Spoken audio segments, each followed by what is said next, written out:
صليت على إبراهيم وعلى آل إبراهيم في العالمين إنك حميد مجيد. Hadirin Bapak-bapak yang dirahmati Allah, di Ahad pertama di bulan Rajab ini qadarullah kita dipertemukan kembali dalam kondisi sehat walafiat, sehat secara jasmani dan afiah secara rohani. Kita pun oleh Allah diberikan kesempatan, kekuatan, kemauan dan kemampuan bisa hadir, tidak mudah, dan sholat subuh berjamaah, kemudian kita dilanjutkan dengan ta'lim. Oleh karena itu ini merupakan anugerah yang besar yang Allah berikan kepada kita. Seyogianya kita ungkapkan rasa syukur ini dengan ungkapan Alhamdulillahirabbil alamin. Salawat serta salam selamanya kita sampaikan, kita zikirkan, kita perbanyak, kita baca. Tentunya senantiasa Allah limpah curahkan teruntuk habibana wa nabiyyana Nabi Muhammad sallallahu alaihi wasallam. Dengan sama-sama kita mengucapkan Allahumma sholli ala sayyidina Muhammad wa ala ali sayyidina Muhammad. Hadirin yang dirahmati Allah, seperti yang telah sampaikan tadi, dalam kajian tafsir tematik kali ini kita selalu mengikuti momentum yang ada. Meskipun 2 minggu yang lalu kajian tematik kita atau sesuai dengan kajian di kitab Riyadhus Shalihin tentang riba menurut Al-Quran, saya kira perlu diulang lagi nanti di pertemuan nanti. Kita akan rujuk riwayat-riwayat yang lainnya juga. Dan hari ini, pagi ini kita akan coba sama-sama membahas sesuai dengan momentum kita berada di salah satu bulan haram. Pertama, kalau merujuk kepada At-Taubah surah ke-9 ayat 36, di situ Allah menjelaskan bahwa dari 12 bulan yang telah Allah ciptakan, mohon maaf saya tidak bermaksud menggurui, tetapi ingin mengingat kembali. Yuk kita sebutkan 12 bulan itu apa? Muharram, Safar, Rabiul Awal, Rabiul Akhir, Jumadil Ula, Jumadil Akhir, Rajab, Sya'ban, Ramadan, Syawal, Zulqa'dah, Zulhijjah, Zulkifli. Ada ayat juga namanya. Jadi jangan sampai kita lupa dan tidak ingat. Ya pasti kalau lupa tidak ingat tentang nama-nama bulan di tahun Hijriah. Nah, Allah menyebutkan dalam Al-Qur'an surah At-Taubah ayat surah ke-9 ayat 36 itu bahwa 1 tahun itu hitungan bulan ada 12. Tetapi ingat, dari 12 minha arba'atun hurum. Dari 12 itu ada 4 bulan yang disebut dengan bulan haram. Ini hanya mengulang sedikit ya sebelum nanti ke pembahasan. Jadi dari 12 bulan yang Allah ciptakan itu ada minha arba'atun hurum. Ada 4 bulan yang disebut dengan bulan haram. Kita bisa menemukannya dari mana? Sedangkan dalam Al-Qur'an tidak disebutkan. Al-Quran hanya menyebutkan minha arba'atun hurum. Di antara dari 12 itu ada 4 bulan yang disebut bulan haram. Kita bisa menemukan dari mana 4 bulannya itu? Oke, dari hadis ya. Bahkan juga dari Ibnu Katsir juga di situ ada disebutkan. Tapi dari hadis, maksudnya Ibnu Katsir mengutip hadis. Dalam tafsirnya Quranul Azim Ibnu Katsir. Jadi 4 bulan itu 3 bulan berurutan. Ini hanya mengingat saja sebagai pembuka. 4 bulan berurutan. Yuk kita ingat, pertama Zulqa'dah. Kedua 3 bulan berurutan maksud saya. Zulhijjah. Ketiga Muharram. 3 bulan berurutan, Zulqa'dah, Zulhijjah, Muharram. Lalu sisanya 1 bulan lagi, bulan apa? Kita biar berkomunikasi ya. 1 bulan lagi kira-kira bulan apa? Rajab. Oke, bulan Rajab. Itu bulan antara Jumadi dengan Sya'ban. Itu bulan Rajab. Ada pertanyaan kemarin di medsos banyak. Ustaz, kenapa ada menyambut bulan Rajab? Kemudian juga ada anjuran berpuasa. Saya ingin jawab sebelum ke pembahasan bahwa Rasulullah SAW ya, menganjurkan di bulan haram itu. Saya menyebutkan bulan haram, berarti ketika saya menyebutkan bulan haram ada 4. Rasulullah SAW menganjurkan di bulan haram itu memperbanyak amaliyah ibadah, zikir, dan terutama sayyidul istighfar ataupun perbanyak istighfar. Sayyidul istighfar, Allahumma anta rabbi, dan seterusnya ya, panjang dari mulai itu di bulan haram. Karena di situ kenapa fala tazlimu, kan ada di akhir ayatnya itu dia tafsirkan bukan hanya berbuat zolim kepada orang lain, juga termasuk menzolimi diri sendiri. Maka mafhumnya adalah memperbanyak ibadah sebagai lawan kata daripada perbuatan zolim. Perbanyak istighfar, perbanyak zikir, bahkan juga ada kekhususan untuk memperbanyak puasa sunnah. Saya tidak ingin mengomentari puasa sunnah yang disebutkan 1 hari pahalanya sekian, 2 hari sekian, karena itu ada ulama yang mengatakan juga hadisnya juga dipertanyakan. Tetapi Rasulullah SAW dalam hadis yang diriwayatkan oleh Abu Dawud ya,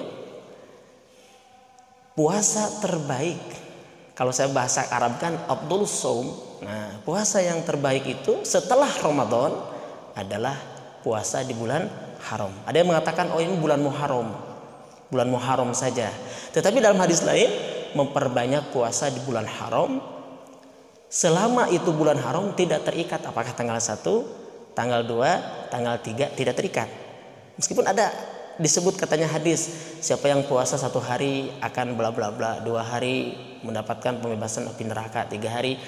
Nah, itu pernah dikomentari, hadis itu juga masih dipertanyakan. Tapi saya tidak ingin membahas hadis itu. Yang lebih umum adalah memperbanyak ibadah, kemudian juga memperbanyak puasa sunnah. Di bulan apa itu? Di bulan haram. Sehingga wajar dan pantas kalau orang-orang menyambut bulan Rajab itu atau kita dengan kegembiraan. Sehingga kata ulama, Rajab itu adalah bagaikan kita menanam kebaikan. Kita membiasakan untuk menanam kebaikan, berharap nanti di bulan Sya'ban ada peningkatan, dan kita ibaratnya menyiram kebaikan itu sehingga di bulan Ramadan kita mampu memanennya. Dalam artian bukan berhenti tidak melakukan kebaikan.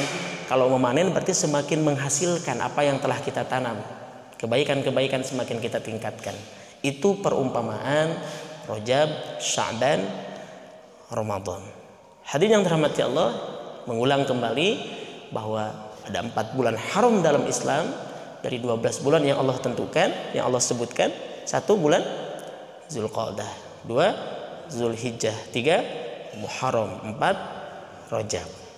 Jadi kita 2 bulan lagi memasuki bulan Ramadan ya. Kita 2 bulan lagi memasuki bulan Ramadan. Lalu apa peristiwa yang terjadi? Saya mengambil dari kitab tafsir Mutawalli Asy-Sya'rawi ya, atau Imam Muhammad Asy-Sya'rawi ya. Beliau salah seorang ulama terkenal juga di Mesir. Ini ada kitab namanya Mu'jizatil Kubra ya, tentang mukjizat besar yang kita sebut sebagai peristiwa besar di bulan Rajab. Ini adalah peristiwa Isra dan Mi'raj. Ini disebutkan bukan hanya menurut hadis tetapi juga merujuk kepada Al-Quran surah Al-Isra kalau berkenaan dengan Isra. Jadi ada 2, ada peristiwa Isra, ada peristiwa Mi'raj. Ini beda, ayatnya nanti berbeda. Ada peristiwa Isra, ada peristiwa Mi'raj. Oleh karena itu seringkali kita menyebutnya Isra dan Mi'raj. Karena Isra itu diperjalankannya dari Masjid Haram ke Masjid Aqsa. Kalau Mi'raj nanti dinaikkan Rasulullah SAW dari Masjid Aqsa ke Sidratul ila Sidratil Muntaha. Itu. Tetapi saya tidak akan membahas perjalanannya ataupun seperti apa. Mari kita sedikit menghuraikan makna-makna yang terkandung di dalam tafsir ataupun kaidah-kaidah bahasa yang merujuk kepada Al-Quran surah Al-Isra.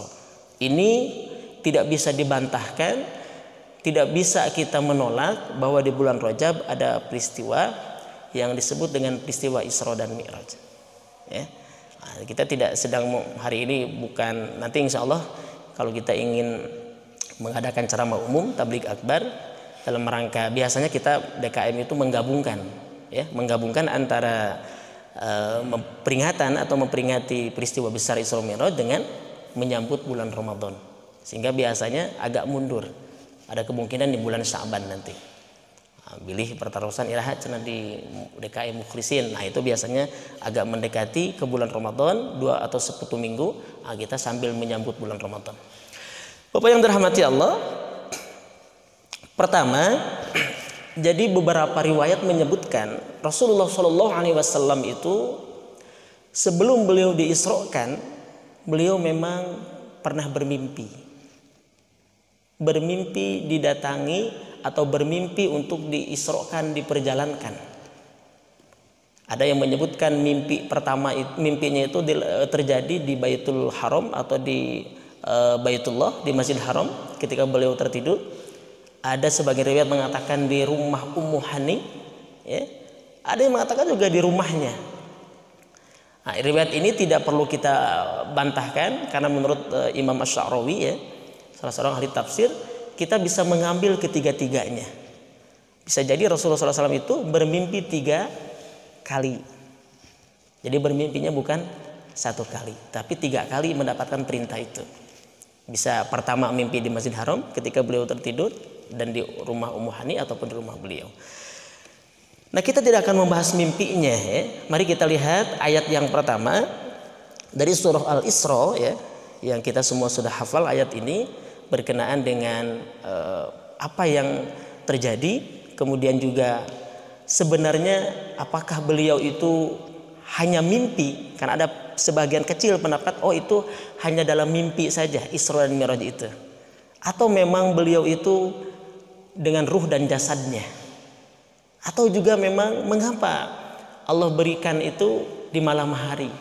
Lalu pertanyaan lagi, mengapa atau Rasulullah SAW itu melakukannya begitu cepat, tidak bisa diterima oleh sebagian orang-orang Quraisy pada waktu itu, sehingga beliau membantah dan menolak apa pernyataan Rasulullah SAW. Karena kalaupun dilakukan dengan perjalanan normal, ya, dari Makkah ke Palestina, Masjid Aqsa, itu bisa 40 hari. Karena orang-orang Quraisy itu dulu dia melakukan perdagangan.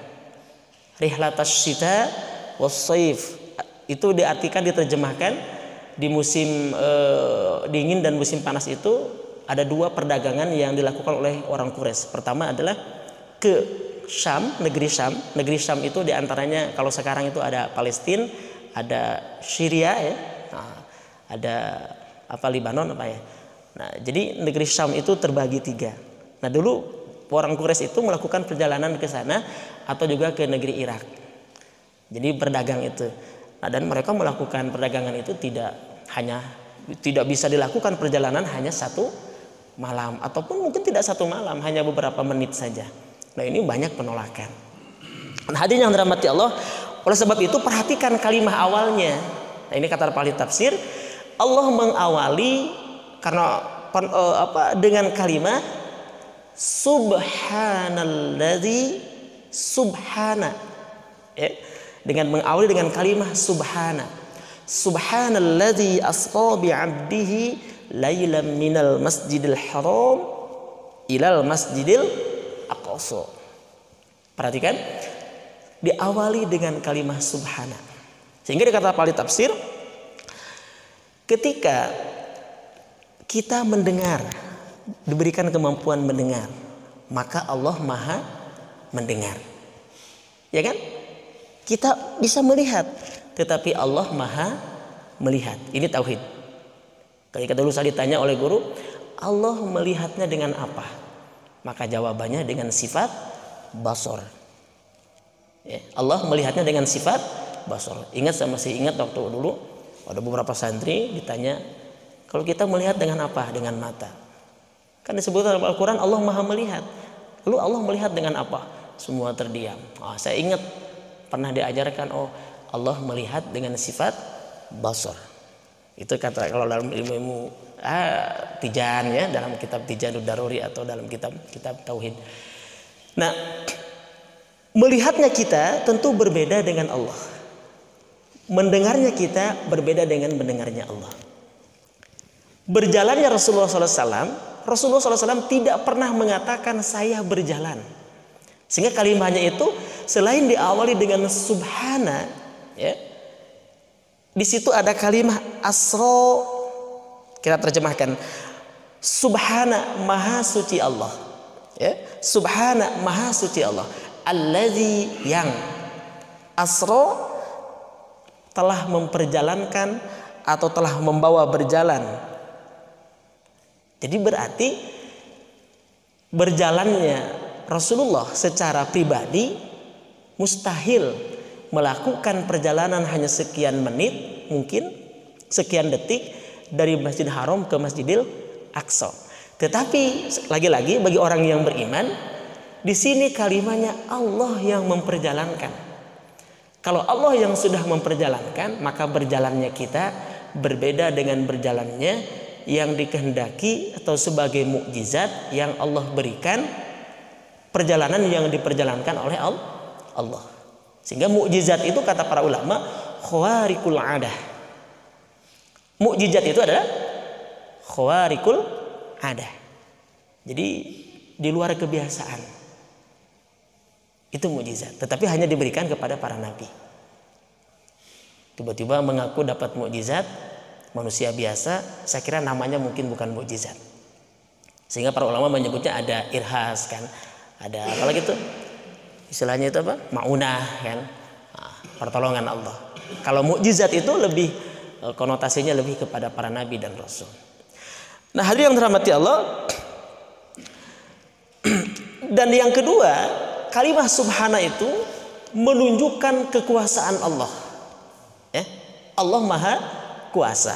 Banyak sekali ayat-ayat dalam Al-Quran bahwa ketika Allah ingin memperlihatkan perbuatannya, ya, perbuatan Allah, maka Allah mengawali dengan subhana.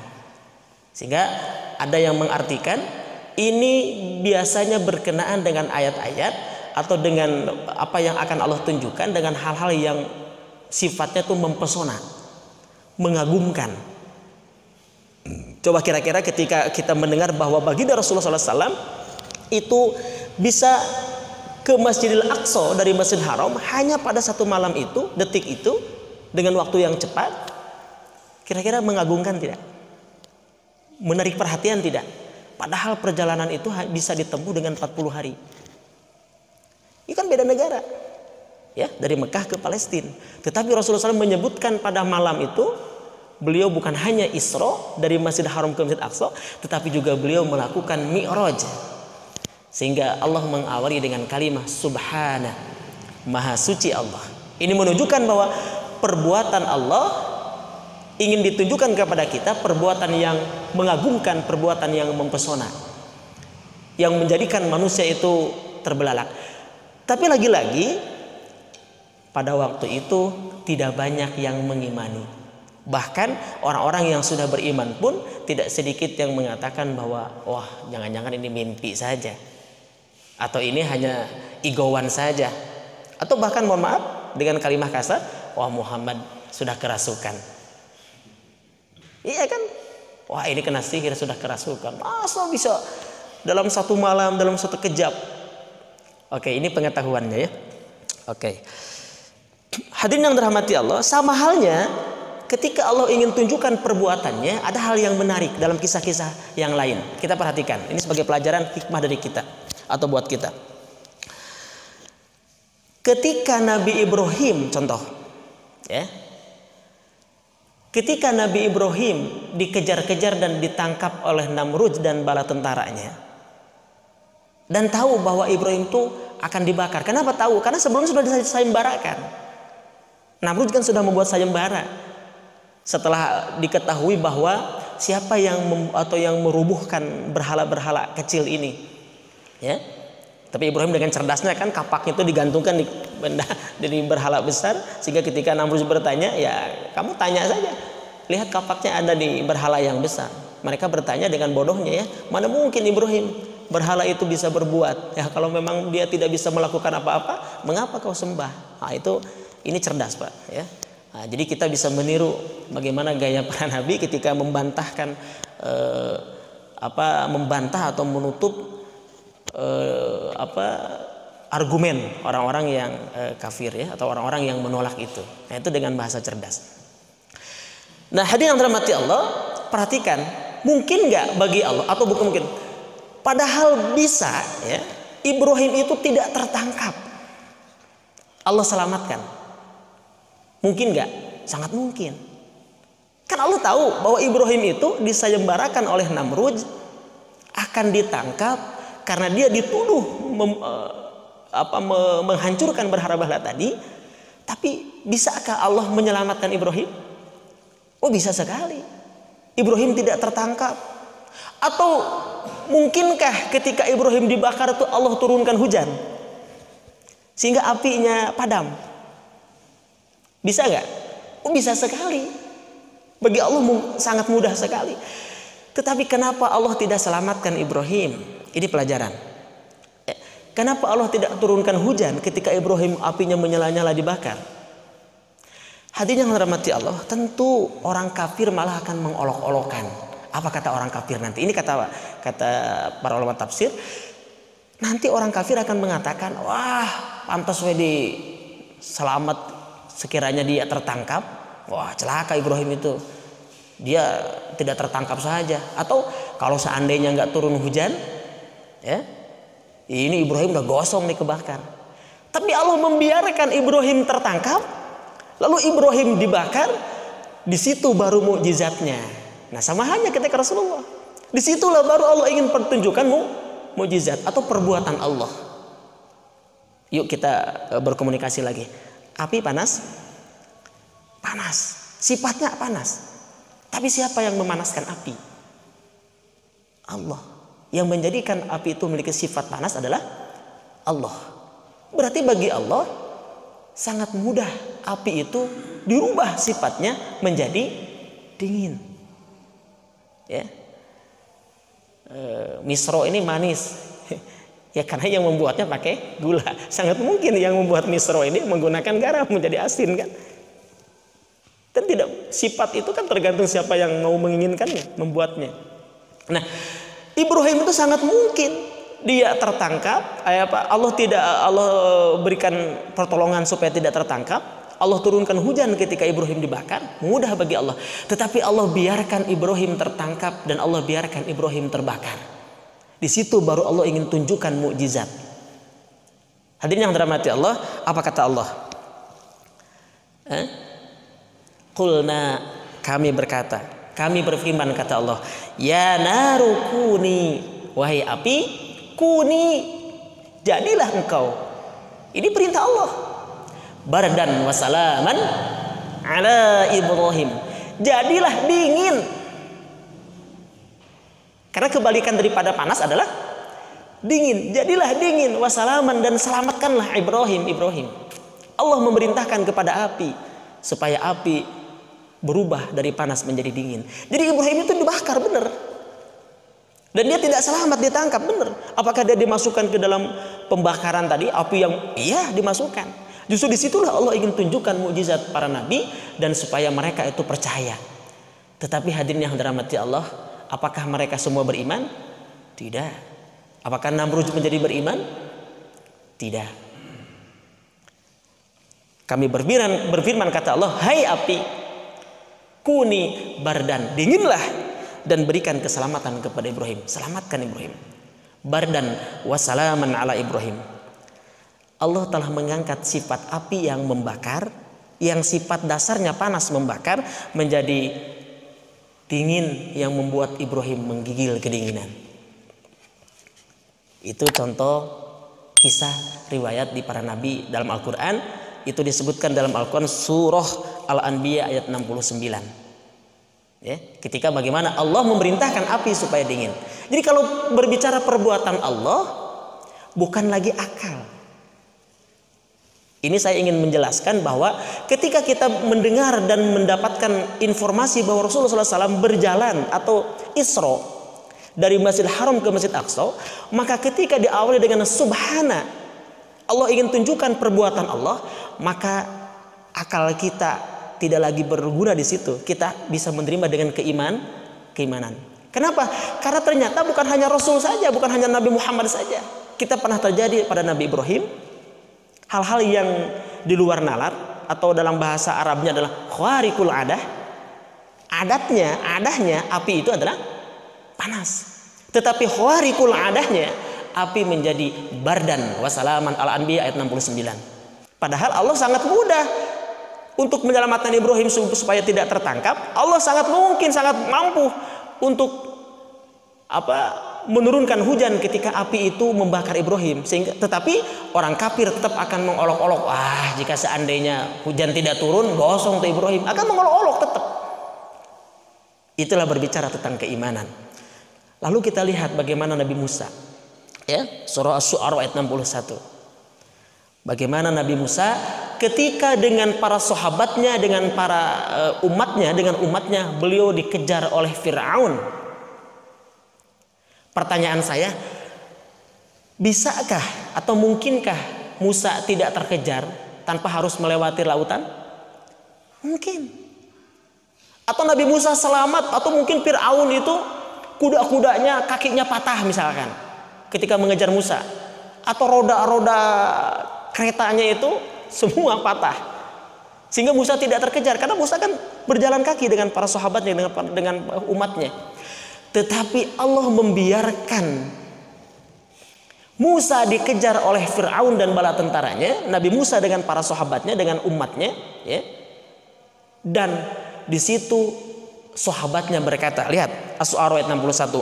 Falamma tara al-jam'an qala ashabu Musa inna lamudrakun. Ketika dua pasukan atau pasukan Fir'aun dengan para sahabat Nabi Musa itu, falamma taro al-jam'an, mereka bertemu, berarti akan betul-betul akan ditangkap, ya. Mereka saling melihat, para pengikut Musa melihat, waduh, wahai Musa, inna lamudrakun, sesungguhnya kita akan benar-benar kesusul. Jadi Fir'aun dengan para tentaranya itu sudah dekat dengan para pengikut Nabi Musa, dan para pengikutnya itu khawatir, sangat khawatir. Inna lamudrakun, wahai Musa, sesungguhnya kami akan tersusul.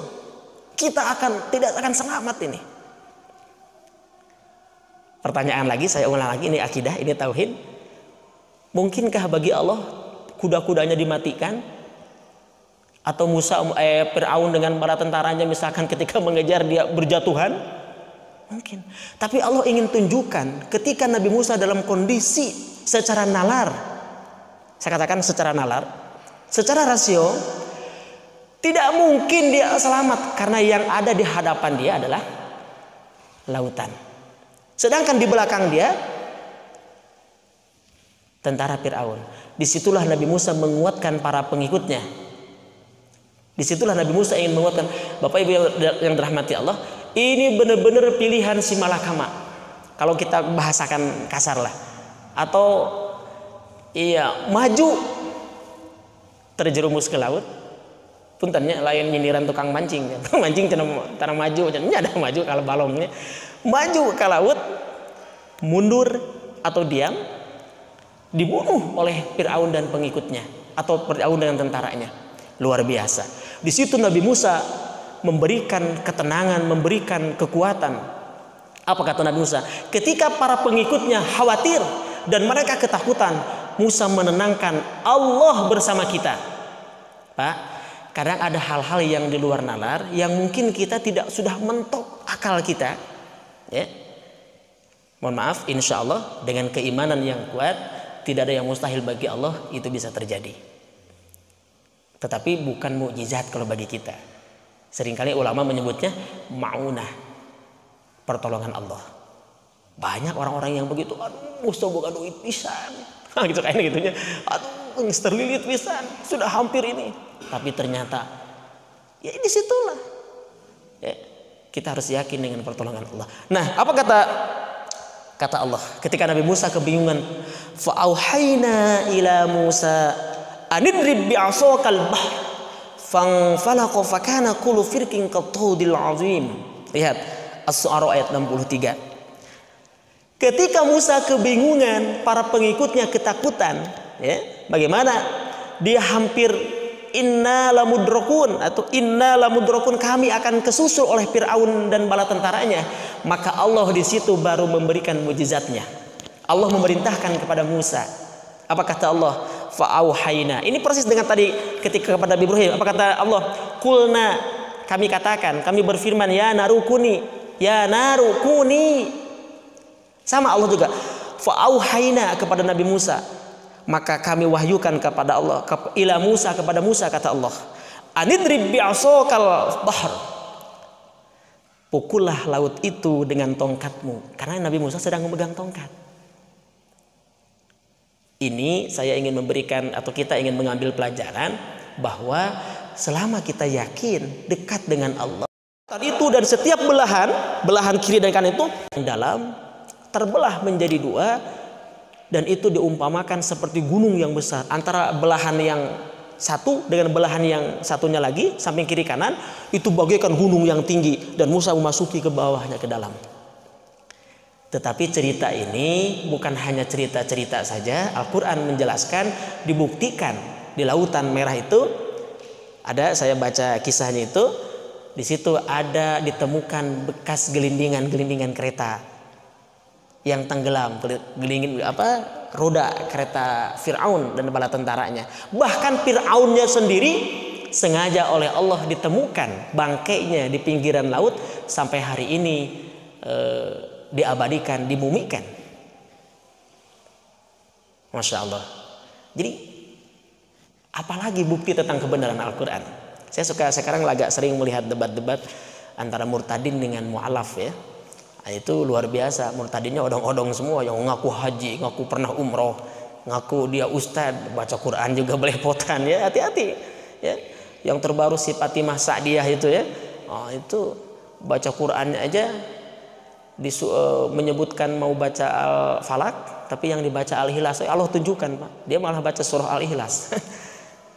Dia bilang saya akan baca surah Al-Falak, saya bisa, tapi yang dia baca Al-Ikhlas ketika dia debat itu. Oh, itu luar biasa. Allah tunjukkan bahwa tentang surah Tauhid itu, saya lihat sekarang agak senang itu lihat ada seorang mu'alaf yang luar biasa pemahaman Injilnya, ahli bahasa Ibrani, namanya Evi Yonatan Nandar, ya. Itu anak muda, itu lulusan S2 di bidang teologi, dia mu'alaf. Luar biasa. Saya senang kalau lihat gitu, ya. Ini saya tidak khawatir dengan bapak-bapak, tapi dengan anak cucu kita, Pak.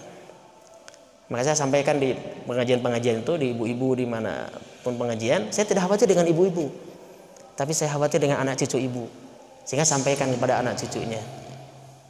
Kalau dengan bapak-bapak saya tidak khawatir dengan akidahnya, insya Allah akan tetap menjaga iman sampai akhir hayatnya, ya. Tapi dengan anak cucu kita yang media sosial, yang dunia maya itu sudah tidak hanya bisa tidak bertemu, tapi dia bisa membaca dari situ.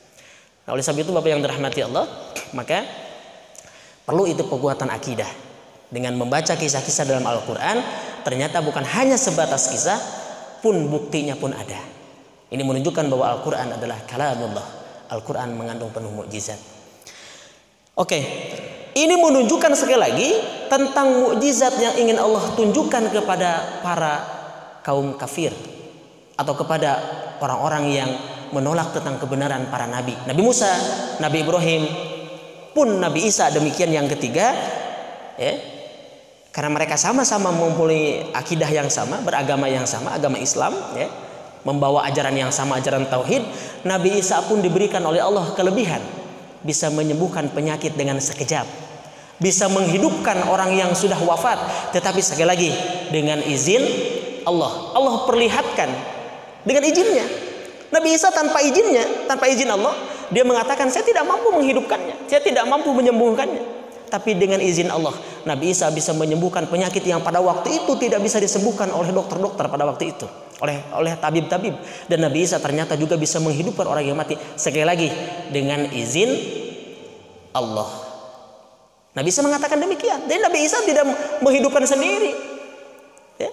Nabi Isa berkali-kali dia mengatakan, sembahlah Allah Tuhanku dan Tuhanmu, ya. Al-Quran pun menyebutkan, laqad kafarul ladina qalu, semua kafir orang-orang yang mengatakan Isa putra Maryam adalah anak Allah. Ini jelas sekali dalam Al-Quran. Ini akidah bagi kita. Hadirin rahmati Allah, saya ingin mengurai kembali. Jadi Allah mengawali dengan kalimat subhana ketika Rasulullah SAW ketika ingin menceritakan bagaimana baginda Rasulullah SAW itu Isra, berjalan dari Masjidil Haram ke Masjidil Aqsa, menunjukkan perbuatan Allah yang mengagumkan, yang mempesona. Saya contohkan perbuatan Allah yang mengagumkan, yang mempesona. Mukjizat yang Allah berikan kepada para nabi bukan hanya Allah berikan kepada Rasulullah Nabi Muhammad SAW, tetapi perhatikan bagaimana Allah berikan kepada Ibrahim, kepada Nabi Ibrahim alaihissalam. Bagaimana Allah berikan kepada Nabi Musa alaihissalam, bagaimana Allah berikan kepada Nabi Isa alaihissalam. Ini menunjukkan bahwa mukjizat itu Allah berikan khawariqul adah ketika di luar nalar manusia. Padahal pada prinsipnya Allah bisa saja menyelamatkan Ibrahim dari kejaran Namrud, Allah bisa saja menyelamatkan Musa dan pengikutnya dari kejaran Fir'aun, Allah bisa saja menyelamatkan Ibrahim dari bakaran api dengan turunkan hujan, Allah selamatkan Musa dari kejaran Fir'aun dengan mungkin Fir'aun kudanya kelelahan atau mungkin rodanya pada patah, tetapi Allah biarkan dulu mereka, Ibrahim dan Musa hampir tertangkap, bahkan Ibrahim tertangkap dan dibakar. Di situ baru Allah tunjukkan mukjizat, apinya Allah dinginkan. Allah berikan kepada Musa, lautnya terbelah menjadi dua. Ini menunjukkan bahwa ketika berbicara mukjizat, keimanan yang kita tangkap, keimanan yang kita terima, atau keimanan yang menjadikan alat untuk menerimanya, bukan lagi akal kita. Bisa dipahami ya? Oke, arti subhana ya. Ini hadirin yang dirahmati Allah, saya sudah sampaikan tadi sesuatu yang mempesona ya, sesuatu yang di luar nalar. Pertanyaan yang kedua sebagai jawaban tadi, apakah Allah mengisrokan itu hanya lewat mimpi? Ya, atau ruh dan jasad? Ini kajian tafsirnya.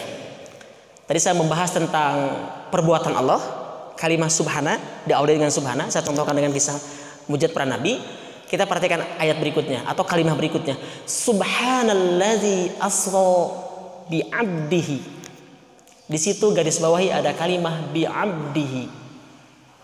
Hadirin yang dirahmati Allah, para ulama ahli tafsir ketika ada kalimat bi'abdihi, abdun, ya, hakikat penggunaan kata abdihi atau abdun, maka menunjukkan bahwa yang terjadi adalah ruh dan jasad. Ingat, berarti yang terjadi ruh dan jasad. Allah menambahkan atau dengan kalimah bi'abdihi, menegaskan dengan kalimah subhanalladzi asra bi'abdihi. Abdi itu artinya hamba. Al-Quran menggunakan perbuatan hamba yang baik itu ada ibad. Ini bisa kita lihat dalam ayat atau surah yang lain, wa ibadur rahman. Ya, ibad itu hamba-hamba Allah yang ikhlas, hamba-hamba Allah yang soleh, hamba-hamba Allah yang melakukan amar ma'ruf, nahi munkar, hamba-hamba Allah yang melaksanakan perintah-perintah Allah. Allah menyebutnya ada abdihi, ada ibad. Ini bukan hanya abdun tapi abdihi. Apa artinya? Hamba Allah. Kita semua mengaku hamba. Ya, saya, Pak Ustadz Yan, Pak Ustadz Nuh, semua saya hamba Allah. Pertanyaannya, betulkah Allah mengakui kita sebagai hambanya? Itu yang saya khawatirkan, yang kita khawatirkan. Kita mengaku sebagai umat Rasulullah, semua mengaku, oh saya umat Rasulullah, umat Nabi Muhammad. Pertanyaannya, betulkah Nabi Muhammad mengakui kita sebagai umatnya? Itu yang kita khawatirkan. Tapi kita yakin, kata Gus Baha itu, wah jangan aneh-aneh cenah. Masa kita sudah punya kuncinya nggak masuk surga? Ya, kita tuh pasti masuk surga katanya. Kenapa? Karena kita sudah punya kuncinya. Kalau Anda punya kuncinya nggak bisa masuk, wah Anda itu gila kata Gus Baha itu ya. Apa kunci surga? Miftahul jannah la ilaha illallah. Kita sudah punya keimanan tiada Tuhan selain Allah. Itu kunci surga. Kursinya, pintunya, hiasan dindingnya, ya, gardengnya itu amal soleh. Kita tinggal masuk ke rumah. Sebetulnya kita sudah punya kuncinya, Pak. Kadang sok disalah tafsirkan ku barudak uin ahli budak filsafat. Sung salat ke gitaran, ya, adan salat teh. Salat telat, nah, buru gusuh teuing nya, megang kuncina ieu cenah gitu. Budak perbandingan agamanya sama santai we orang kuncina geus boga ieu cenah. Boga kuncina mah iraha we cenah kumaha urang. Salah tafsirnya. Kuncina wungkul, miftahul jannah la ilaha illallah. Bahkan dalam hadis lain, mangqala fi akhiri hayatihi, barang siapa yang berkata la ilaha illallah dahulal jannah.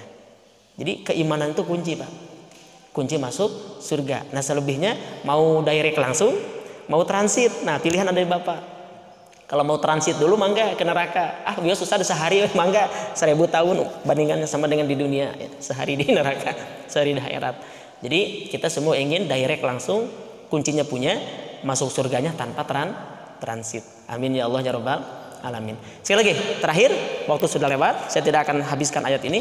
Bi'amdihi menunjukkan bahwa baginda Rasulullah SAW diisrokan oleh Allah bukan hanya ruh. Ini penegasan nih. Karena ada sebagian kecil ulama mengatakan itu hanya mimpinya saja. Di mana? Di rumah Ummu Hani atau Rasulullah SAW bermimpi di Masjid Haram. Tidak. Para ulama, mayoritas ahlus sunnah wal jamaah, mereka meyakini bahwa betul-betul Rasulullah SAW berangkat dengan ruh dan jasadnya. Setelah bukan hanya ayat ini dicontohkan dengan ayat-ayat yang lain. Ketika diisrokan dari Masjid Haram ke Masjid Aqsa, beliau berangkat bukan hanya ruhnya saja, tetapi ruh dan jasad. Logikanya dari mana? Bapak, saya contoh, ini terakhir, saya mengatakan, saya tadi Pak Ustaz Nyanyian, abdi tadi ke Mekah, terus ke Madinah, tadi wengi mimpi di Mekah ke Amerika. Percaya mau Pak Ustaz Nyanyian? Percaya, ada mimpi. Kenapa orang kafir menolak? Dia membohongi, menolak pernyataan Rasulullah ketika beliau mengatakan saya sudah diberjalankan atau Isra. Rasulullah dalam hadis itu tidak pernah mengatakan saya berjalan, saya diperjalankan oleh Allah dari Masjid Haram ke Masjid Aqsa. Tapi orang kafir menolak. Ini secara logis kata ahli tafsir menunjukkan bahwa beliau berangkat dengan jasadnya. Kalau mimpi beliau mengatakan saya bermimpi, ada kan yang mengartikan kalimat ru'ya itu mimpi nanti di depan itu. Tidak mungkin mereka menolaknya. Logika saya mengatakan, saya tadi puting saya ke Mekah, ke Madinah, pulang balik. Ya, kajiannya kemana? Ke Singapura, ke Citerep, ke Madinah. Saya tuh Singapura, ke dapur, ke hareup, ke imah lain itu. Lalu saya mengatakan saya mimpi, orang percaya. Ada mimpinya nyatu, mimpi mah bisa ke langit. Oke. Kenapa mereka menolak? Karena ini penegasan bahwa beliau berangkat ruh dan jasad, dan ditegaskan oleh Al-Quran dengan kalimat bi'abdihi. Imam Asy'arawi menunjukkan bi'abdihi itu adalah ruh dan jasad, ya, abdun ya. Barangkali ini waktu juga sudah terlalu siang ya, dan subuh kita sudah terlalu siang. Saya hanya menguraikan saja lailan ya, minal masjidil haram ilal. Kenapa malam hari? Nah, ini terakhir, lailan bi'abdihi lailan. Kenapa malam hari? Lagi-lagi mungkin secara logika kita akan bertanya, atau kenapa Allah memberangkatkan baginda atau tipeting makan teka tingali. Coba lamun siang hari, pasti orang kafir itu tidak akan menolak. Bayangan kita begitu. Coba kalau siang hari Allah perlihatkan kepada orang kafir bahwa Nabi Muhammad Rasulullah SAW naik buruk melesat dari kota Mekah, kelihatan oleh semua penduduk Mekah, beliau naik buruk ya, sekilat ke Masjid Aqsa, pasti mereka percaya. Mungkin kita akan bertanya demikian, tapi Allah menyebutkan lailan di malam hari. Jawabannya sudah saya jelaskan tadi ya. Bagaimana kisah Nabi Musa, bagaimana kisah Nabi Ibrahim. Pak, tetap saja kalau bukan keimanan yang menerimanya, Meskipun Allah perlihatkan kebenaran Al-Quran di depan mata, Allah perlihatkan bukti-bukti kebenaran Al-Quran hari ini, khatamallahu ala qulubihim wa ala sam'ihim wa ala absarihim, penglihatannya. Begitu. Sehingga nikmat iman itu, hidayah iman itu luar biasa. Nikmat yang paling besar. Hidayatuddin, ya, hidayah itu. Oleh karena itu mari kita bersyukur sampai detik ini kita diberikan nikmat iman dan Islam. Alhamdulillahirabbil alamin. Itu saja barangkali yang bisa disampaikan, ya. Satu ayat saja, surah Al-Isra ayat 1 tentang pemahaman dan keyakinan kita peristiwa Isra. Ini belum Mi'raj nih, karena Mi'raj ayatnya beda lagi. Dan apa hikmah-hikmah yang terkandung di dalamnya yang lain lagi. Mudah-mudahan ada hikmah dan manfaatnya. Terima kasih atas segala perhatian. Mohon maaf kekurangan dan ada yang salah. Subhanakallahumma wa bihamdika asyhadu an la ilaha illa anta astaghfiruka wa atubu ilaik. Allahumma anfa'na bima 'allamtana wa 'allimna ma yanfa'una wa zidna 'ilma. Walhamdulillahi ala kulli hal wa na'udzu billahi min kulli halin ahlin nar. Allahumma inna nas'aluka 'ilman nafi'an wa rizqan halalan tayyiban wasi'an mubaraka wa 'amalan mutaqabbala wa shifaa'a min kulli da'. Allahumma inna na'udzubika minal junun wal judam wal baras wa sayyi'il asqam. Rabbana hab lana minas salihin. Rabbana hab lana min azwajina wa dhurriyyatina qurrata a'yun waj'alna lil muttaqina imama. Rabbana atina fid dunya hasanah wa fil akhirati hasanatan wa qina adzaban nar wa adkhilna al jannata ma'al abrar ya azizu ya ghaffar ya rabbal alamin. Wa sallallahu ala sayyidina Muhammad wa ala alihi wa sahbihi wa baraka wa sallam walhamdulillahi rabbil alamin. Akhirul kalam. Assalamualaikum warahmatullahi wabarakatuh.